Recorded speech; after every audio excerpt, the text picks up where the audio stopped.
बोबागरा जी, आप इतना झूठ क्यों बोलते हैं? क्या बोला आपने? नहीं, क्या बोला आपने? सीपीएम ने तिपरासा लोगों को मजदूर बनाया है, आपने ऐसे बोला ना।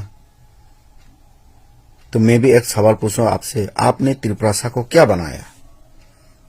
बेवकूफ? तिपरासा लोग को आप बेवकूफ बनाया, ऐसा ही सुनना चाहते हैं ना आप?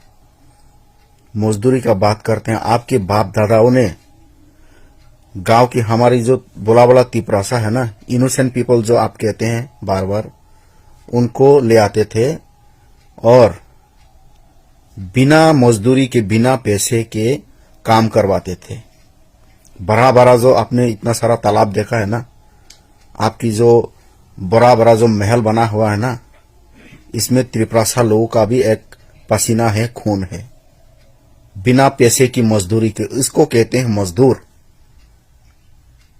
उस जमाने में इस प्रथा को क्या बोलते हैं? टीतुन प्रथा, बेगार खटा, इस नाम से हम जानते हैं। थोड़ा सा इतिहास, थोड़ा सा हिस्ट्री आप पढ़ लीजिए। आपकी बाप दादाओं ने इस त्रिपुरा में 1300 साल तक, 1350 साल तक राज किया हुआ है। 184 किंग्स। आपको क्वालिटी एजुकेशन के बारे में याद नहीं आया? नहीं, आपको भी पता होना चाहिए ना। सिर्फ आप 25 साल को ही जानते हैं। आपका उम्र क्या सिर्फ 25 साल है? उससे भी तो आप कुछ सीख सकते हैं ना। आपका उम्र लगभग 50 होने वाला है, तो 25 साल पहले क्या होता था इस त्रिपुरा में, आपको थोड़ा सा भी मालूम होना चाहिए। आप जानते हैं, फिर भी आप झूठ बोल रहे हैं, लोगों को बेवकूफ बना रहे हैं आप।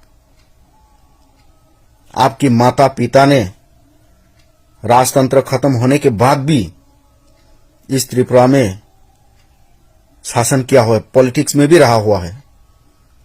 एमपी हुआ है, एमएलए हुआ है, मंत्री हुआ है। उसको भी सवाल पूछो, उस समय क्या हुआ था? अरे, क्वालिटी एजुकेशन के बारे में आप क्या बोलते हो? उस जमाने में कितने स्कूल खुले थे ये तो बोलो। सीपीएम आने के बाद इस त्रिपुरा में लगभग 4000 स्कूल खोला है, गांव में, शहर में। हमारी जो दूर इलाके हैं, त्रिपुरासा इलाके हैं, रिमोट एरिया में स्कूल खुला हुआ है। जितेंद्र चौधरी के ऊपर कौन बैठा हुआ आप पूछते हैं ना? जितेंद्र चौधरी के ऊपर भी और पूरा कम्युनिस्ट पार्टी के ऊपर भी पब्लिक बैठा हुआ है। और आपके ऊपर जो बैठा हुआ है हम जानते हैं, सिर्फ हम नहीं, सारा पूरा त्रिपुरा का लोग जानते हैं। आपके ऊपर जो अमित शाह बैठा हुआ है, नरेंद्र मोदी बैठा हुआ है, और जो बेवकूफ चीफ मिनिस्टर है ना, इंटरनेट वाला बाबा, इंटरनेट बाबा, वो जो विप्लव कुमार देव, वो भी आपके ऊपर बैठा हुआ है, जो आपको कांग्रेस से छुड़वा के त्रिपुरा मठा पार्टी बनने में हेल्प किया है। ऐसा ही बोला है। तो थोड़ा सा आप कुछ सच बोल लीजिए कम्युनिस्ट पार्टी के बारे में। इतना भी झूठ मत बोलो कि खुद की झूठ में ही खुद ही फंसा रह जाए। बीजेपी के साथ आपकी जो मीटिंग हुए हैं, आपके जो एग्रीमेंट्स हुए हैं, इसको अप्लाई करो ना। बार बार कम्युनिस्ट पार्टी को लेके क्यों आते हैं? हम तो पूछेंगे आपसे, आपने इतना सारा जो वादा किया है, 1 में पूरा क्या हो जाएगा? तिपरासा एकॉर्ड हो गया, आपको कुछ न कुछ देगा, ग्रेटर त्रिपुरालैंड देगा, नो कॉम्प्रोमाइज। आपने बहुत कुछ बात किया है। अपनी फाउंडेशन डे में खुद का पार्टी के बारे में बात करो ना।